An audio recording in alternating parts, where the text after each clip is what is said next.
Hello दोस्तों, नमस्कार। Welcome to this video. अपने इस चैनल के इस नए वीडियो में मैं प्रमोद पाल आप सभी का स्वागत करता हूं। साथियों, आज के इस वीडियो में हम लोग चर्चा करने वाले हैं कि एग्ज़ाम नज़दीक है, अंतिम समय में हम अपनी कैसे तैयारी करें जिससे हम अपनी एक सीट को सुरक्षित कर सकें। चूँकि इस चीज़ को लेकर के आपके मन में तमाम सवाल हैं, आप कहीं ना कहीं बेचैन हो रहे हैं, आपका जो धैर्य है वो डगमगा रहा है, आप डर रहे हैं इस समय। चूँकि ऐसा होता है ना कि कहीं न कहीं हमको ये लगता है कि यार हम जो तैयारी कर रहे हैं वो सही दिशा में हो रही है कि नहीं हो रही है। क्या हमारे जो कॉम्पिटिटर हैं, जो लोग इसी पद के लिए जो है और तैयारी कर रहे हैं, क्या वो हमसे ज़्यादा तो मेहनत नहीं कर रहे हैं? इन सारी चीज़ों को लेकर के हमारे मन में तमाम सवाल आते हैं। और जब सवाल आते हैं, चूँकि हमारा मन चंचल है, तो हमारा जो कॉन्फिडेंस है वो डगमगाने लगता है। और इस समय जब आप एग्ज़ाम के अंतिम पड़ाव पर हों तो कहीं न कहीं आपको एक डर लग जाता है। आपको लगने लगता है कि यार हम जो है इस एग्ज़ाम में सफल हो पाएँगे भी कि नहीं हो पाएँगे। तो साथियों, इस वीडियो में हम उन्हीं बिंदुओं पर बात करेंगे, साथ ही साथ बात करेंगे कि अंतिम समय में क्या स्ट्रेटजी अपनानी चाहिए और हमें क्या-क्या पढ़ना चाहिए, कैसे पढ़ना चाहिए, उस विषय पर भी हम बात करेंगे। साथियों, सबसे पहली चीज़ हम आपको बताना चाहेंगे कि इस एग्ज़ाम को क्वालीफाई करें, यही नहीं किसी भी एग्ज़ाम को आपको क्वालीफाई करना या जीवन में कोई भी समस्या उससे वो समस्या को टैकल करने के लिए सबसे बड़ी चीज़ ये होती है अपने ऊपर भरोसा रखना। मित्र, इसीलिए कहा जाता है ना, ऊपर वाला उन्हीं के ऊपर विश्वास करता है, उन्हीं के ऊपर भरोसा करता है जो स्वयं अपने आप पर भरोसा करते हैं। तो इसलिए सबसे बड़ी चीज़ ये है कि हमें अपना जो कॉन्फिडेंस है उसको नहीं खोना है। यह हमारा सबसे बड़ा हथियार है। कॉन्फिडेंस के बिना हम पूरी तैयारी करने के बावजूद भी हम कहीं न कहीं एग्ज़ाम में पीछे हो सकते हैं। और उसके साथ साथ हमें धैर्य रखने की ज़रूरत है। अभी हमारी जो धैर्य है मतलब वो भी एक तरीके से परीक्षा लेती है कि यार पता नहीं जो है, मतलब हमारा मन जल्दी जल्दी इधर उधर विचलित होने लगता है। धैर्य हमारा बिल्कुल जवाब देने लगता है कि यार एग्ज़ाम का इतने लिए मेहनत तो कर रहा हूँ, सही दिशा में हो रही है कि नहीं हो रही, एग्ज़ाम में जो सवाल पूछा जाएगा मैं उसको पढ़ रहा हूँ कि नहीं पढ़ रहा हूँ। इन तरीके के तमाम सवाल आते हैं। सिर्फ आपके साथ नहीं होता, ये बात को आप जान लीजिए। ये 99.99% जो कैंडिडेट्स हैं, जो किसी भी चीज़ को बड़ी शिद्दत से चाह रहे हैं, उनके साथ में ये ऐसी चीज़ें होती हैं। तो लेकिन इस दौरान अपने आप को पेशेंस रखना है, धैर्य रखना है और साथ ही साथ सकारात्मक सोच के साथ हमें अपनी तैयारी को करना है। साथियों, अब आपको तैयारी कैसे करनी है अंतिम समय में? अब चूँकि हम एग्ज़ाम की प्रिपरेशन कर रहे हैं, अब जैसे चूँकि अगर मान लीजिए टीजीटी पीजीटी एग्ज़ाम हो या किसी भी प्रकार का एग्ज़ाम हो जिसके लिए आप जा रहे हैं, तो आपने इस एग्ज़ाम के कंप्लीट सिलेबस का एक नोट तो ज़रूर बना ही लिया होगा। और ये हम आपको पहले भी बता चुके हैं कि आपको अंतिम समय तक की रिवीजन के लिए एक नोट्स ज़रूर बना लेना चाहिए। अब जब हमारे पास नोट्स हो जाता है तो वो एक ऐसा कलेक्टिव मटेरियल हो जाता है जिसको हमको लगता है कि नहीं यार, ये जो मैटर है उसको हम पढ़ लेंगे तो हमारा काम हो जाएगा। तो जब ये आपके पास नोट्स होगा, अभी समय है, तो आप रिवीजन इस नोट्स को भी कर सकते हैं। साथ ही साथ आप 60 नोट्स आप बनाए होंगे, अगर नहीं बनाए हो तो बहुत जल्द 60 नोट्स को तैयार कर लीजिए। मित्र, 60 नोट्स एक ऐसी चीज़ है जो आपको आने वाले हर दिन के लिए आपको लाभ मिलेगा। नोट्स बनाने का मैंने तरीका बनाया हुआ है, वीडियो भी मैं यहाँ पर जो है लिंक डिस्क्रिप्शन में डाल दूंगा या यहाँ पर आई बटन पर आ जाएगी, आप देख लेंगे कैसे शॉर्ट नोट्स बनाते हैं। उस नोट्स को आप कंप्लीट कर लीजिए, उस नोट्स का बार बार रिवीजन करिए, चूँकि वही आपको सफलता दिलाएगी, वही आपका मुख्य हथियार होगा। जैसे जब आपका ये शॉर्ट नोट्स जब आप रिवीजन करेंगे तो आपको अंदर कॉन्फिडेंस आएगा।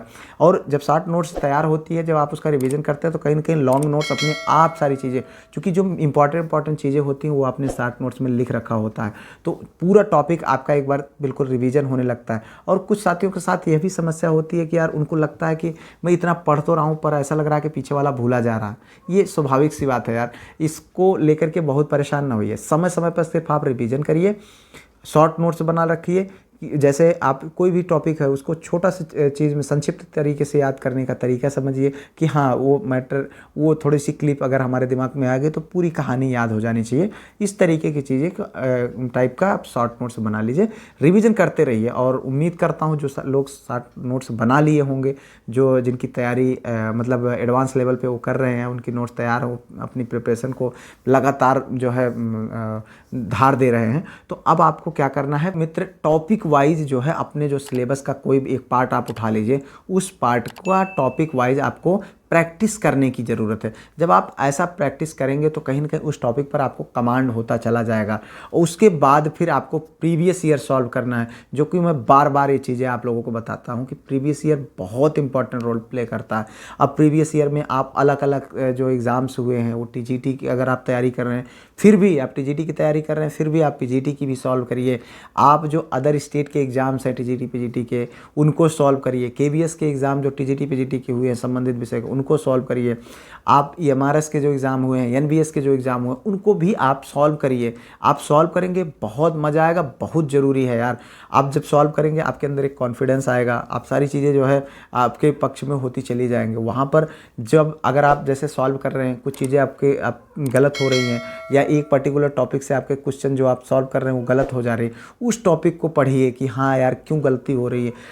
आप कोशिश करिए कि जो एक बार गलती हो गई भविष्य में फिर दोबारा वो गलती ना हो, यानी एग्ज़ाम में वो गलती ना हो। इस तरीके की चीज़ें आप लगातार करिए। यही होती है जो है तैयारी की मूल प्रवृत्ति। इसी तरीके से आप अपनी तैयारी को कुछ और अलग नहीं करना है कि नहीं हमको चाँद तारे तोड़ लाने हैं या कुछ ऐसा कुछ नहीं करना है यार। आप इतना जान लीजिए। और ऐसा भी नहीं है कि सिलेक्शन नहीं होता है, सिलेक्शन होता है। हमारा हुआ, एक नहीं 4 जगह हुआ है, आपका भी होगा, निश्चित तौर पे होगा, क्यों नहीं होगा। आप भी वही कर रहे हैं। और ये मैं आपको बता दूं, मेरे 4 एग्ज़ाम्स हुए, मैंने 4 सिलेक्शंस लिए। आज कहने में बड़ा कॉन्फिडेंस आता है, लेकिन जब पहला एग्ज़ाम दे के आया, दूसरा एग्ज़ाम दे के आया, तीसरा एग्ज़ाम दे के आया, चौथा एग्ज़ाम मैं दे रहा था, तब तक मुझे नहीं पता था कि मैं ऑलरेडी 3 एग्ज़ाम क्वालिफाई कर चुका हूँ। क्योंकि रिजल्ट्स नहीं आए थे, हर समय डर लग रहा था। इतना अनुभव होने के बाद भी डर लग रहा था। तो डर लगना स्वाभाविक सी बात है, कोई बहुत बड़ी चीज़ नहीं है। ये सारी चीज़ें करने के बाद अब आप क्या करिए, प्रैक्टिस सेट सॉल्व करिए। प्रैक्टिस सेट में आप जो है तमाम अलग अलग राइटर्स जो है, तमाम अलग अलग कोचिंगें जो है ऑनलाइन ऑफलाइन प्रैक्टिस करवा रही हैं, जिसको लेकर के आप तमाम हमसे कई बार पूछते भी हैं। देखो यार, एक चीज़ मैं आपको बता दूं, मैं हवाई कोई बातें नहीं करना चाहता हूं। मैं अंग्रेजी विषय का जो है टीचर हूं, अंग्रेजी विषय की मैंने तैयारी करी है। मित्र, मैं अंग्रेजी विषय के बारे में ज़्यादा अच्छे से बता सकता हूँ, बाकी विषयों में मेरी पकड़ उतनी अच्छी नहीं है। अब बस मैं आपको स्ट्रेटजी बता सकता हूँ, क्योंकि टीजीटी पीजीटी की अगर एग्ज़ाम की आप तैयारी कर रहे हैं तो कहीं ना कहीं स्ट्रेटजी वही होती है। मैं अंग्रेजी विषय का टीचर हूँ। अंग्रेजी विषय के लिए मैं आप लोगों को प्रैक्टिस सेट कहूँगा। डॉक्टर रंजीत सर, जिनसे हमारी अभी बात भी हुई, उनकी आप प्रैक्टिस सेट को आप सॉल्व कर सकते हैं। मैंने उनको कॉल किया, उनसे बात हुई रहा है, मैंने उनकी किताब पढ़ी है। तो बहुत अच्छे टीचर हैं, और साथ साथ जो है वो कहने का मतलब उनकी जो प्रैक्टिस सेट है वो भी हेल्पफुल है, उनको आप सॉल्व कर सकते हैं, डॉक्टर रंजीत सर की। आप उसके बाद अंग्रेजी के तमाम और जो टीचर्स हैं जो ऑनलाइन कोचिंग कराते हैं, हमारे ओझा सर करा रहे हैं शायद प्रैक्टिस सेट। और उसके बाद जो है इंग्लिश किंगडम जो शिवम दुबे सर हैं वो भी करा रहे हैं। आप यूट्यूब पर सर्च करेंगे या आप हमसे पर्सनल व्हाट्सअप के माध्यम से पूछेंगे तो हम आपको इसके विषय में बता देंगे, अंग्रेजी के विषय में। लेकिन थोड़ा अदर विषय में मुझे थोड़ा सा उस चीज़ें नहीं हो पाती हैं, और किताबों के बारे में कोई आइडिया नहीं है। तो इस तरीके की चीज़ें हैं, तो उनको आप प्रैक्टिस करिए। अंतिम समय में लगातार प्रैक्टिस करते रहिए। अगर क्वेश्चन गलत हो रहे हैं या क्वेश्चन सिलेबस से बाहर है तो फिर वैसा प्रैक्टिस सेट कतई नहीं करिए जिससे कि आपका कॉन्फिडेंस लूज हो।